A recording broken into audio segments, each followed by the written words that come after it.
let me tell you about the two biggest decisions I ever made in my life.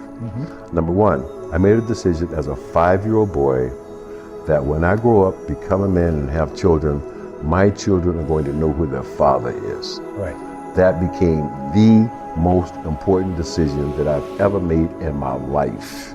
Number two, because I was given permission to dream from my mom, I made another decision, and that decision was I was going to become world class at whatever I did in my life.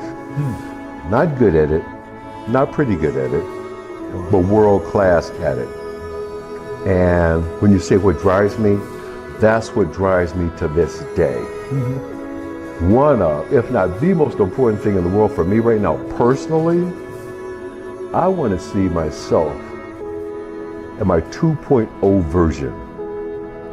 I want to see the 2.0 version of me, mentally, physically, emotionally, spiritually, and financially. I'm getting ready to watch, it's a college basketball game. And the announcer is hyping the game. He's talking about all the money some of these players are going to make simply because they could run and jump and catch a ball. And I said out loud, talking to the television, I said, wow, man, one day that guy's going to make $1 million. Thank God my mom heard me say it, because she said, son, if you want to, one day you can make $1 million. Whoa. Until she said those words, the thought never entered my mind. After she said them, the thought never left my mind. That had become part of what I call my spiritual genetics.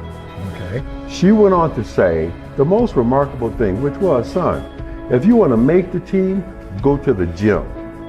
If you want to own the team, go to the library. Whoa. You're noted for having run into a lot of barriers and hurdles that you had to overcome, where people literally said, why do you have the audacity to dream those types of things? How did you overcome that? I didn't listen to him. You didn't listen to them. I could hear the voice. I could hear my mom's voice. I could hear those words, you can do or be anything. I will also never forget hearing Dr. Martin Luther King Jr. once say, he was speaking to a group of sanitation workers in Memphis, Tennessee, and he was saying to these garbage men, whatever you're going to do with your life, you should seek to become the best at it. His exact words were, if you're going to be a garbage man, you should seek to become the best garbage man. Those lessons from my mom, those words from Dr. King, I knew all I got to do is find my button. What is that one thing that just turns me on? And I talk to people about this all around the world, and the truth is, I cannot tell anyone how to find their button, but I do know this. A lot of us already know, we're just afraid to push it.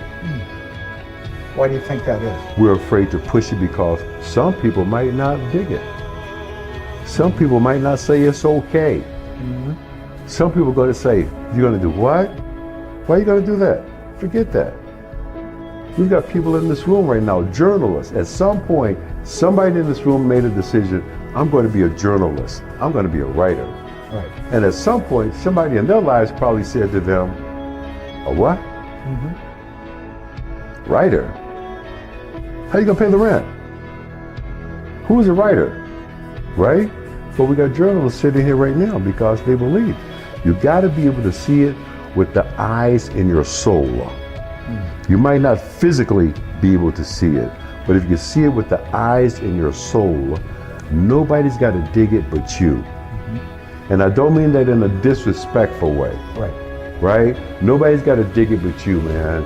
And I have to tell you, I've just been so blessed, Michael, and I'm so thankful and humble, and I will never, ever, ever be able to repay some of the blessings that I've been given, because I was able to convince some others that, yeah, I can do this if you give me the opportunity.